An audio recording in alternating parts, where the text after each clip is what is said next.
This video is going to quickly review a couple of the guidelines and do a couple quick examples for how to deal with stoichiometry in solution.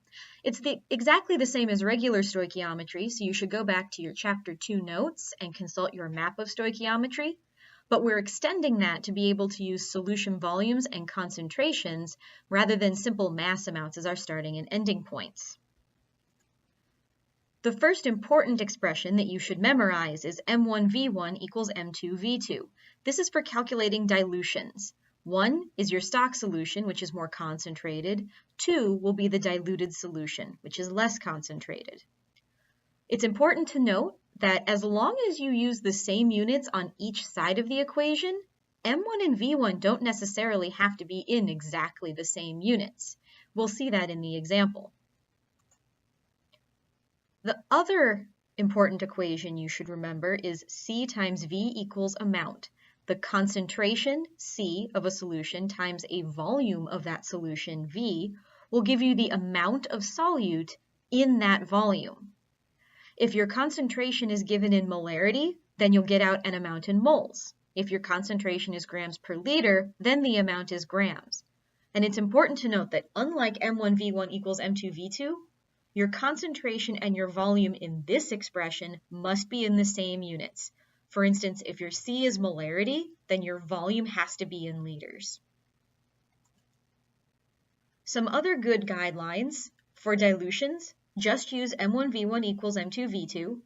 For reactions, you'll frequently use the C times V equals an amount to get started and then follow the map of stoichiometry as usual. And then if you need to, you can use CV equals amount to get back into a solution volume for your final answer. Let's take a look at a couple examples. A 3.8 milliliter aliquot of a 0.25 molar stock solution of sucrose is transferred to a 250 milliliter volumetric flask and diluted to the mark. What is the concentration of the new solution? Well, you should immediately be thinking, I need M1V1 equals M2V2 because this is a dilution. In our case, M1 is the 0.25 molar stock solution, and we're taking 3.8 milliliters of that solution. That's our V1. We don't know M2, but we do know V2. The final volume will be the 250 milliliters of the volumetric flask. If you plug those in and crunch them, first note, I'm in milliliters for my volumes on both sides. That's okay because I'm keeping it consistent. I have not converted those milliliters to liters because in this equation that really doesn't matter.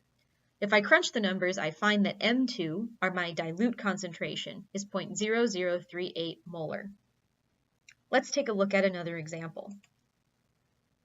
How many liters of a solution of this concentration could you make if you have 39.0 grams of sucrose, the same amount as in a can of Coke? Well, first we're going to need to go from grams of sucrose to moles of sucrose because our concentration is given in moles per liter. We do that by dividing by the molar mass, giving us an answer of 0.120 moles of sucrose. Next, we'll use the C times V equals amount. Because we have a concentration and we have an amount, we just want to know a volume. Our concentration is the 0.0038 molar, and our amount is this 0.120 moles. If we plug all of this into the equation, we'll solve for V and find that we can make 32 liters of this particular kind of solution out of the amount of sucrose in a single can of Coke. This might give you a little bit of perspective on just how much sugar is in a single can of Coke. I hope these examples were enlightening. I will see you guys on Wednesday.